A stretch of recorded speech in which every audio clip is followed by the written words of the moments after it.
नमस्कार, knocking-news.com में आपका स्वागत है। मैं हूं गिरिजेश वशिष्ठ। एक बड़ा मसला आ गया है। वैसे तो मैं मसले बड़े ही उठाता हूं, आप भी कहते होंगे कि हर समय बोलते हैं एक बड़ा मसला आ गया है, बड़ी खबर आ गई है, बड़ी बात आ गई है। लेकिन ये थोड़ा सा दुनिया के लिए बड़ी चुनौती है, और वो चुनौती इसलिए है क्योंकि लगातार इंटरनेशनल मीडिया में एक खबर पिछले कई दिनों से उछाली जा रही है और बार बार निकल के आ रही है। और वो खबर ये है कि अमेरिका चीन पर सैंक्शंस लगाने की तैयारी कर रहा है, प्रतिबंध लगाने की तैयारी कर रहा है। अमेरिका अगर चीन पर प्रतिबंध लगाता है तो दुनिया का क्या होगा, ये अपने आप में सोचने वाली बात है। तो हमको ये पता करना पड़ेगा कि इस प्रतिबंध से क्या असर पड़ेगा। नंबर 1 अमेरिका पे, नंबर 2 चाइना पे, और नंबर 3 इन दो साड़ों की लड़ाई में सब्जी मंडी का क्या हाल होगा, ये भी सोचने का विषय है। यानी जो बाकी पूरी दुनिया है, यूरोप है, दूसरे देश हैं, यूरोपियन यूनियन वाले हैं, उन सब के ऊपर क्या असर पड़ेगा, दुनिया की इकोनॉमी पे क्या असर पड़ेगा। क्या अमेरिका आसानी से चीन को सबक सिखा पाएगा या उल्टा मामला पड़ जाएगा। क्या चीन पानी मांगने लगेगा, ये भी एक मसला है। तो उन सब पहलुओं को बहुत सारी जानकारी निकाली है मैंने, उनके आधार पर हम डिस्कस करेंगे। कहीं मत जाइए, चैनल को सब्सक्राइब कर लीजिए। मैं अभी हाजिर होता हूं।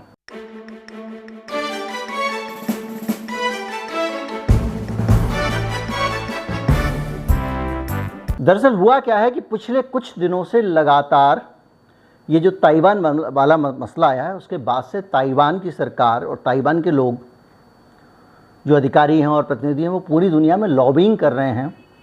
और हाल में वो यूरोपियन यूनियन गए थे और उन्होंने ये कहा कि हमारे ऊपर चीन कब्जा ना कर ले। एक पक्ष ये है कि चीन का पहले से वहाँ पे कब्जा है। अमेरिका दो बातें कर रहा है, ये भी कहता है कि चीन का वहाँ पे कब्जा, और ये भी कह रहा है कि चीन ज़बरदस्ती कब्जा ना करे, राजी राजी कब्जा करे। ये अपने आप में सोचने वाली बात है। खैर, तो ताइवान जो है वो पूरी दुनिया में जाके कह रहा है कि आप इस पर सैंक्शन लगा दो, चाइना पे। और उसके प्रकाश में राइटर्स की एक खबर आई जिसको पूरी दुनिया ने प्रकाशित किया। इसके अलावा अल जज़ीरा ने भी खबर की है कि अमेरिका इस बात पे विचार कर रहा है कि चीन पे प्रतिबंध क्या लगाए जा सकते हैं, लगाए तो कैसे, कौन से वाले प्रतिबंध लगाएं। और इन प्रतिबंधों के लगने के साथ ही एक बात और पक्की मान के चलिए कि ये प्रतिबंध एक नया वर्ल्ड ऑर्डर खड़ा कर सकते हैं। और हम उस पर बाद में जाएंगे, पहले ये समझ लें कि अमेरिका चाहता क्या है। दरअसल अमेरिका का जो मकसद समझ में आता है, ये एक तरह का बिघ्न संतोषी प्राणी है जो पहले सब्जी मंडी में साड़ों की लड़ाई कराएगा, उसके बाद में आके कहेगा लोग देखो जी, आप मुझसे पैसे ले लो, आप मुझसे कर्जा ले लो, मैं आपकी जो दुकान वापस लगवा देता हूँ, रिनोवेशन करवा देता हूँ, आपकी तोरई भिंडी टूट गई है, मैं दिलवाने को तैयार हूँ, मुझसे उधार ले लो, ऐसे करता है। और कई बार दुकानदारों को लठ भी बेच देता है, भैया देखो अब सब लोग लठ वट्ठ खरीद लो, अक्सर सांड वांड आते रहते हैं तो तुम्हारे काम आएंगे अपनी रक्षा करने के लिए। एक से क्या होगा 2 खरीदो, 2 से क्या होगा 3 खरीदो, पटाखे भी रख लो, अगर सांड पास में आएगा तो चला देना ताकि भाग जाएं। वो ये काम करता है। अब ताइवान में कोई नया डेवलपमेंट नहीं हुआ था, कोई नई चीज़ हुई नहीं हुई। ताइवान, चीन का इतिहास ताइवान का पहले मैं बता चुका हूँ, फिर भी संक्षेप में बता दूं कि ताइवान पहले से ये चीन का हिस्सा है। और इधर ये कहते हैं कि हम पीपल रिपब्लिक ऑफ चाइना, हम ही चाइना है, वो हमारे अंडर में। और अमेरिका मानता है कि वो जो ताइवान है वो चीन का हिस्सा है। इस पूरे युद्ध के बीच में, इस पूरे विवाद के बीच में सब कुछ शांत चल रहा था। उसी बीच में अमेरिका जी की एंट्री होती है। और अमेरिका जी पहले भी अलग अलग मसलों पे, कभी वो थियानमेन के मामले पे जो स्पीकर अभी गई थी वहाँ पे, वो कुछ ना कुछ उत्पात करती रहती हैं। मैंने वीडियो बनाए हैं, उसमें वो वीडियो बताएं किस तरह से चीन में घुस के चीन के खिलाफ बैनर दिखाई थी वो स्पीकर महोदया। तो जब वो ताइवान की यात्रा पे आ रही थी तो चीन ने विरोध किया कि भाई मेरे देश में तुम आ रहे हो। तो वो धमकी और ये चलता रहा, और तमाम सारी धमकी दी चीन ने, लेकिन किसी पे अमल नहीं किया। और अमेरिका उसको चुनौती देता रहा। चीन समझ गया कि मैं इसकी चुनौती के जाल में फंसूंगा तो होगा कुछ नहीं, झगड़ा होगा और ताइवान का कुछ नुकसान नहीं होगा। और इसका फ़ायदा उठा के अमेरिका को लग गया कि हम ताइवान के साथ में डील करके फ़ायदा उठा सकते हैं। फ़ायदा कैसा उठाएगा अमेरिका? फ़ायदा अमेरिका ये उठाएगा कि दुनिया में माइक्रोचिप का शहंशाह अगर कोई है तो वो चीन है। दुनिया में कोई भी कार बनती है तो चीन के बगैर नहीं बनती है। दुनिया में कोई भी इलेक्ट्रॉनिक उपकरण बनता है तो चीन के बगैर नहीं बनता है। तो ये मोनोपोली चीन की अगर कोई तोड़ता है तो वो एक देश तोड़ता है और वो है ताइवान। अमेरिका पंगे क्यों लेता है ये जानना है तो उससे पहले कुकू एफएम पर एक ऑडियो बुक है, how America become a super power, ये ऑडियो बुक है। इस ऑडियो बुक के ज़रिए आप अच्छी तरह से जान सकते हैं अमेरिका के खेल, अमेरिका की हरकतें, और वहाँ पे इस तरह की बहुत सारी अंतर्राष्ट्रीय संबंधों पे, बच्चों के करियर को लेके, मोटिवेशन को लेके, कुकरी को लेके, साहित्य पे, रोमांटिक ऑडियो साहित्य उपलब्ध है जिसका आप लाभ ले सकते हैं। 10,000 के करीब ऑडियो बुक हैं और आप जब सब्सक्रिप्शन लेते हैं 399 रुपये का तो उसमें वो ऑडियो बुक आपको 1 साल के लिए मिल जाती हैं बगैर कुछ भुगतान किए। और अगर आप हमारे नियमित दर्शक हैं तो ये 50% डिस्काउंट के साथ 199 रुपये में आपको मिल जाएंगी। डिस्क्रिप्शन में लिंक है जिसके ज़रिए आप ये सुविधा का लाभ ले सकते हैं। कूपन कोड डालना पड़ेगा, वो स्क्रीन पर है। ऑडियो बुक के बारे में आप जानते हैं कि ये एक ऐसा नया आविष्कार है जिसमें आप किताबों का आनंद भी ले सकते हैं और आपको समय भी जाया नहीं करना पड़ता। ज़िंदगी के बाकी काम निपटाते हुए आप साहित्य का आनंद ले सकते हैं। इस वीडियो के प्रायोजक भी कुकू एफएम हैं। ताइवान के अंदर भी जो माइक्रोचिप है उसका काफ़ी अच्छा एक इस्टेब्लिशमेंट है। तो अमेरिका एक अघोषित नीति लेके आया, मेड इन चाइना की जगह मेड अराउंड चाइना, यानी चाइना के अंदर नहीं, चाइना के आसपास प्रोडक्शन करना है। और उसी नीति का नतीजा है कि आप देख रहे होंगे ताइवान की कंपनी फॉक्सकॉन आके हमारे गुजरात में प्रोडक्शन कर रही है, माइक्रोचिप बना रही है। टाटा साहब आईफोन बनाने का फॉक्सकॉन के साथ प्लांट ला रहे हैं और ये माना जा रहा है कि वो वेदांता को भी, एक वेदांता कंपनी को भी उसमें शामिल किया गया है, वेदांता। तो वो वहाँ से उस कंपनी उठ के यहाँ आ जाएगी। तो ये कोशिश कर रहा है अमेरिका कि थोड़ा मैन्युफैक्चरिंग बाहर चली जाए। तो अब मसला ये आया कि इस पूरे विवाद के बीच में उसने अपने हथियार भी 1.1 अरब डॉलर के हथियार भी ताइवान को बेच दिए इस बीच में मौके का फ़ायदा उठा के। किसने? अमेरिका ने। अब मसला ये उठता है कि इस सब के बावजूद ताइवान कह रहा है इस पर सैंक्शन लगा दो, इस पर आप आर्थिक प्रतिबंध लगा दोगे तभी मानेगा साहब। और पूरे यूरोप को मना रहा है अमेरिका और उसके जितने चग्गू मंगू हैं। अभी वहाँ यूक्रेन के मारे शांति नहीं मिली है, महंगाई है, सारे देश परेशान हैं, नागरिकों का जीवन नरक है, लेकिन ये सांड बार बार आगे के पंजे रगड़ रहा है और वो बॉम्बे स्टॉक एक्सचेंज के बाहर नहीं खड़ा हुआ ऐसे करके, वैसा बना हुआ है। तो अब ये प्रतिबंध लगाएगा तो क्या होगा, ये बड़ा सवाल है। और इस बड़े सवाल को समझने के लिए हमको ये जानना पड़ेगा पहले कि चाइना है क्या चीज़। हमने फुटकर में तो चाइना को जाना है, लेकिन चाइना की जो ठोस जानकारियां हैं वो जाननी ज़रूरी है। दुनिया का जो ग्लोबल ट्रेड हो रहा है, पूरी दुनिया का जो कारोबार हो रहा है, उसका 11% हिस्सा चीन के पास है। 6% जो ग्लोबल सर्विसेज हैं, सेवाएं हैं, जैसे सॉफ्टवेयर, आईटी इंडस्ट्री वगैरह वगैरह, वो चीन के पास में हैं। 110 फॉर्च्यून ग्लोबल 500 कंपनीज वो चीन के पास हैं और दुनिया का 20% रेवेन्यू ये कंपनियां अर्न करती हैं। टॉप 3 फाइनेंशियल सिस्टम अमेरिका के पास में हैं, जो 8% से ज़्यादा विदेशी ओनरशिप उसको देते हैं। इसके अलावा 150 उसके पास उपभोक्ता भी हैं, यानी उसके पास कंपनियां हैं, बाज़ार हैं, तो उसको बेचने भी बाहर जाने की ज़रूरत नहीं है, वो उसके उपभोक्ता हैं। इसके अलावा टेक्नोलॉजी में दुनिया का दूसरा सबसे ज़्यादा R&D, रिसर्च एंड डेवलपमेंट पे खर्चा करने वाला देश है, यानी दुनिया का सबसे ज़्यादा आविष्कार करने पे, नई नई चीज़ें निकालने और खोजने पे खर्च करने वाला देश है। इसके अलावा 802 मिलियन इंटरनेट यूज़र हैं उसके पास में। 45% जो ग्लोबल रिन्यूएबल एनर्जी है, यानी जो सौर ऊर्जा वगैरह है, उस पर जो इन्वेस्टमेंट है वो चाइना का है।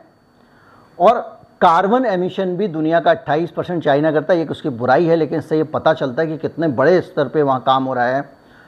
दुनिया का दूसरा सबसे बड़ा फिल्म इंडस्ट्री है, सबसे बड़ा बॉक्स ऑफिस है उसका चाइना का। इसी तरह से दुनिया पे जो निर्भरता है चीन की, वो लगातार, ये ग्राफ देखते जाइए, लगातार कम कर रहा है चीन अपनी, और दुनिया अपनी निर्भरता चीन पे लगातार बढ़ा रही है। और इसका मतलब आप जानते हैं अमेरिका की सबसे बड़ी ताकत है। दुनिया के 100% सोलर पैनल, पूरी दुनिया में सोलर एनर्जी के जो बनते हैं वो चाइना बनाता है। चाइना का मार्केट शेयर 100%, यानी सोलर पैनल दुनिया में जितने बन रहे हैं वो सब चीन में बन रहे हैं। इसके अलावा 100% हाई स्पीड रेल चाइना में बनती है पूरी दुनिया की। डिजिटल पेमेंट्स 95% चाइना की कंपनियां करती हैं। इलेक्ट्रिक व्हीकल 95% चाइना में बन रहे हैं। कार्गो शिप 90% चाइना में बन रहे हैं। एग्रीकल्चर मशीनरी 88% चाइना के हाथ में है। इसके अलावा 85% स्मार्टफोन चाइना के पास में है। इसके अलावा टरबाइन, विंड टरबाइन जो पवन ऊर्जा बनाने के लिए होती है, जो बड़े बड़े पंखे जैसे खड़े होते हैं खेत में, वो भी विंड टरबाइन भी 80% चीन में बनती है। इसके अलावा क्लाउड सर्विस भी 70% चाइना में है। 50% रोबोटिक्स चाइना में है। और मैं अगर इस पे बात करूं, और उसमें बहुत डाटा हो जाएगा, इसमें मार्केट शेयर कितना है और फर्स्ट ईयर कंपोनेंट्स कितने, ये आपने ग्राफिक्स में देखा होगा। तो इतनी जानकारी इस चाइना के बारे में है। इसके बारे में जो मार्केट शेयर फॉरेन का, जो दुनिया के टॉप 30 ब्रांड हैं, उनके बारे में चाइना की स्थिति ये है कि वो अपैरल और फुटवियर में, यानी जूते और कपड़ों के बारे में 49% टॉप ब्रांड्स की जूते कपड़े सब चाइना से जाते हैं। ब्यूटी और पर्सनल केयर प्रोडक्ट्स 73% चाइना से जानते हैं।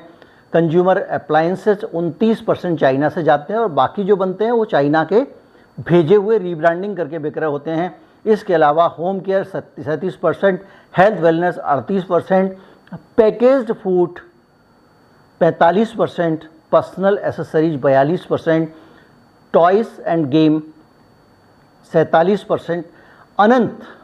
और इसमें कहीं अमेरिका, चीन, जापान कहीं नहीं आता, केवल जापान पर्सनल एसेसरीज में उससे आगे। एक तो ये इतना पावरफुल देश है। अब इस पावरफुल देश का दूसरी बात यह है कि ये बहुत जल्दी स्थितियों को समझता है और भावनाओं में बहता नहीं है। जैसे आपने देखा होगा ताइवान वाला मामला, तमाम सारी धमकियां अमेरिका को उसने दी, नहीं माना तो भिड़ा नहीं, हवाई जहाज उड़ा दिया, गोले चला दिए, तोप चला दिए, शांति से बैठ गया। ये नहीं किया कि मैं भिड़ जाऊं और तबाह हो जाऊं। यूक्रेन वाली गलती नहीं की उसने। दुनिया जानती थी, उसको एक ही पता था कि सबका नुकसान होगा तो मेरा भी होगा। अगर पत्थर से पत्थर टकराता है तो दोनों पत्थर टूटते हैं। तो एक तो उसकी ये समझदारी है। और यहाँ देश भर में, दुनिया भर में मजाक उड़ाने वाले बहुत सारे लोगों ने देखा, इसके बस का कुछ नहीं है, ये फूं फां करता रहता है, इससे कुछ हो नहीं पाएगा, वगैरह वगैरह। दुर्भाग्य से हमारे जख्म हरे हैं, हमको बहुत नुकसान पहुंचाया भारत को उसने। अब इसका दूसरा पहलू अगर आप देखें इसी चाइना का, तो इसने अपने आप को उन सैंक्शंस के लिए पहले से तैयार करना शुरू कर दिया था, जिन सैंक्शंस की बात आप कर रहे हैं कि अमेरिका चाइना पे सैंक्शन लगाएगा। लेकिन उसके पास हर चीज़ का जवाब है। आर्थिक युद्ध के लिए वो पहले से तैयार है। अगर आप सैंक्शंस लगाएंगे, रशिया, ईरान और चीन ये कलेक्टिवली बिल के नेचुरल गैस तैयार करते हैं यूनाइटेड स्टेट्स से ज़्यादा और उसके चमचों से भी ज़्यादा। और ये आपस में डॉलर रहित लेन देन का इंतज़ाम कर चुके हैं, यानी ये डॉलर के बगैर भी एक दूसरे से लेन देन कर सकते हैं। यानी सैंक्शन लगाओगे तुमसे फ़र्क पड़ेगा नहीं। और सबसे बड़ा चाइना एलएनजी इंपोर्टर है ईरान से, उस ईरान से जिस पे अमेरिका सैंक्शन लगाता रहा है। यानी वो अपना तो छोड़ो, वो ईरान को बचाए हुए है। और सबसे बड़ा जो कतर की गैस फील्ड है उसका भी पूरा इस्तेमाल अगर कर पा रहा है कोई, तो वो चीन कर पा रहा है। इसके अलावा उसने बहुत सारे एनर्जी अरेंजमेंट किए हुए हैं। आज रूस, चीन और ईरान मिल जाते हैं तो उसके पास में दुनिया की ऊर्जा की सबसे बड़ी ताकत होगी, जिसको भी पेट्रोल डीजल गैस चाहिए होगा वो इनसे बिगाड़ के नहीं चल पाएगा। ईरान अकेला था तो सैंक्शन लगा लिया, रूस पे सैंक्शन लगाना भारी पड़ गया यूरोप को, हम सब जानते हैं। और हालत ये है कि आज की तारीख में अगर ईमानदार एनालिसिस करें, मैंने किया है, तो ये सारे मिलके भी रूस के सामने हल्के पड़ रहे हैं, क्योंकि रूस पहले से तैयारी कर रहा था, उसको पता था इनके पास सैंक्शनी हथियार है। और चीन के पास भी वही है। और जैसे स्विफ्ट पे रोक लगाई और लेन देन पे फ़र्क नहीं पड़ा रूस को ज़्यादा, उसी प्रकार से स्विफ्ट का भी जवाब चीन के पास है, यानी बैंकिंग सेक्टर को भी उसने पावरफुल रखा हुआ है। और चाइना ने एक फाइनेंशियल सिस्टम बनाया है पीबीओसी, जो cross border inter bank payment system है। यानी जैसे स्विफ्ट होता है, स्विफ्ट क्या, एक मैसेजिंग सिस्टम है, एक ऐसा मैसेजिंग सिस्टम है जिस मैसेजिंग सिस्टम पे सिर्फ बैंकिंग के कामकाज की ही जानकारी एक से दूसरी जगह जाती है। मैंने आपको मैसेज किया कि भाई साहब इनको 2 करोड़ रुपए दे देना, तो वो मैसेज मैं ही बना सकता हूँ, पहली चीज़। और अगर मैंने मैसेज किया तो वो 2 करोड़ रुपए दे देगा, क्योंकि स्विफ्ट से मैसेज गया है। स्विफ्ट और कुछ नहीं है, एक मैसेजिंग सिस्टम है, जिस मैसेजिंग सिस्टम से अमेरिका में ने रूस को अभी बाहर कर दिया है। लेकिन इन्होंने अपना एक पैरेलल बनाया हुआ है। तो एक तो डॉलर के बगैर ये काम चला लेंगे, तो डॉलर को बड़ा धक्का पड़ने वाला है। दूसरा, इन्होंने अपना एक सिस्टम बैंकिंग का बनाया हुआ है ताकि ये आपस में लेन देन कर सकेंगे, और इनको आपस में मैसेजिंग और बातचीत करने के लिए स्विफ्ट की ज़रूरत नहीं पड़ेगी। और दुनिया में जिस जिसको सामान चाहिए, मैंने आपको बताया हाइड्रोकार्बन से लेके सोलर एनर्जी से लेके सारी चीज़ों तक, उसको जाना ही पड़ेगा चीन के पास, माना भारत में कुछ उत्पादन हो जाएगा। इस सैंक्शन की खबर के तनाव के बीच में कुछ कंपनियां चीन से बाहर भारत में, ताइवान में या कहीं पे अपने प्लांट लगा लेंगी। लेकिन ये 1% भी नहीं होगा जिससे कि चीन के ऊपर लोगों की निर्भरता, दुनिया की निर्भरता कम हो सके। तो होगा क्या, सांड फिर भी लड़ेगा, क्योंकि उसके पास शक्ति की कमी नहीं है। अमेरिका इस लड़ाई में कुछ खुद नहीं खोएगा, उसके पास हर चीज़ का इंतज़ाम है। उसके पास ऑयल रिजर्व इतने कि पूरी दुनिया उसको बाइकाट कर ले तब भी सालों तक अपना तेल का काम चला लेगा। और वो अपनी ज़मीन पे लड़ता नहीं है। उसके आसपास के पड़ोसी भी ऐसे ही हैं, कनाडा वनाडा, जिनसे उसको ज़्यादा खतरा नहीं है। और वो पूरी दुनिया में जाके पंगे लेता है, पूरी दुनिया में लोगों को लड़ाता है और कहता है लड़ो वरना मैं तुमको परेशान करूँगा। और ऐसा नहीं है कि अमेरिका चीन को धमकी नहीं दे रहा है, धमकी वो पहले भी दे चुका है अप्रैल में। लेकिन दूसरी तरफ चीन और अमेरिका आपस में समझौता भी कर रहे हैं। और समझौता ये हुआ है कि जो कंपनियां अमेरिका के स्टॉक एक्सचेंज में लिस्टेड हैं, उनके अकाउंट की जांच वांच अगर वहाँ की अथॉरिटी करना चाहें, कहाँ की, अमेरिका की, तो चाइना उनकी मदद करेगा। ये अपने आप में एक बड़ा संकेत है जो ये बताता है कि अमेरिका चाइना के साथ में भी बिगाड़ना नहीं चाहता और चाइना अमेरिका के साथ में भी बिगाड़ना नहीं चाहता। लेकिन अगर सैंक्शन लगते हैं, क्योंकि यूरोपियन यूनियन के साथ पास जा रहा है, ताइवान और सब जा रहे हैं, तो उन सैंक्शन के बाद में पूरी दुनिया की जो दशा होने वाली है, जो सप्लाई चेन का लाइन का सिस्टम है, वो सारी चीज़ें गड़बड़ा जाएंगी। और उसका सबसे बड़ा नुकसान अगर किसी को होगा तो बाकी विश्व को होगा। भारत के संबंध चीन से भी अच्छे हैं, ईरान से भी अच्छे हैं और रूस से भी अच्छे हैं। हमारा काम चल जाएगा, हमको चीज़ें मिल जाएंगी। हमारा छिटपुट सीमा विवाद है चीन के साथ में, और उस सीमा विवाद में भी बहुत सारे ऐसे ग्रे एरियाज हैं जो भी कोई भी देश अपने संप्रभुता से समझौता नहीं कर सकता। तो हम ये कभी गलती से भी नहीं मान सकते कि ये हिस्सा उसका होगा, ना चीन मान सकता कि ये हिस्सा उसका होगा। तो इन दोनों देशों को उस विवाद में उलझे रहना है, उसको एक तरफ रख देना है। समझौता है कि व्यापार हम जारी रखेंगे। उम्मीद करता हूँ आपको ये समझ में आया होगा कि चीन इतना हल्का नहीं है कि अमेरिका उस पर सैंक्शन लगा ले और चैन से रह ले। रूस पे सैंक्शन लगाने का नतीजा ये है कि गैस के लिए यूरोप तड़प रहा है, गेहूं के लिए पूरी दुनिया तड़प रही है, और तरह तरह से अमेरिका को बार बार इसका एहसास हो रहा है, इसलिए वो सैंक्शन लगाता भी है और कोशिश करता है यूरोप पे उसका दुष्प्रभाव ना पड़े। लेकिन यहाँ अमेरिका खुद निशाने पर है। अगर चाइना अमेरिका को एक्सपोर्ट बंद कर दे तो चाइना को तो आर्थिक लाभ होगा, हानि होगी, लेकिन पूरा का पूरा अमेरिका लड़खड़ा जाएगा। इसलिए मनाइए कि ये तबाही ना हो, ये जो खबरें आ रही हैं ये गलत निकलें, ताइवान अपने इरादों में कामयाब ना हो और सब कुछ ठीक चलता रहे, क्योंकि आज चाइना ने भी ताइवान के मामले में कोई हस्तक्षेप नहीं किया है। अमेरिका का ऐतराज़ सिर्फ इतना है कि वो यथास्थिति को ना बदले, और यथास्थिति को चीन ने भी बदलने का कोई बयान तो दिया नहीं है, इरादा जाहिर नहीं किया है। ये ज़बरदस्ती ऐसा ही इधर वाला, घर में घुसोगे तो टांग तोड़ दूंगा, घर में घुसोगे तो टांग तोड़ दूंगा, बंदूक भी लगा दी, तोप भी लगा दी, सब लगा दिया। अरे वो घर में घुस ही नहीं रहा है, जो भी है। लेकिन ये जो पूरी एक चर्चा विश्व के स्तर पर चल रही है, इसमें ये एवेल्युएट करना ज़रूरी था कि चीन के पास कितनी ताकत है और उसको कितना नुकसान पहुंचाया जा सकता है, नहीं पहुंचाया जा सकता। उम्मीद करता हूं वीडियो अच्छा लगा होगा। अच्छा लगा हो तो ज़्यादा से ज़्यादा लोगों तक पहुंचाएं, चैनल को सब्सक्राइब कर लें। ये मत भूलिएगा कि आज कुक्कू FM का ऑफ़र भी है, अगर चाहें तो आप उसका इस्तेमाल कर सकते हैं। हमारा लिंक जो है वो डिस्क्रिप्शन में है और कोड भी स्क्रीन पर लिख देता हूँ, KN50 है वैसे। नमस्कार, जय हिंद।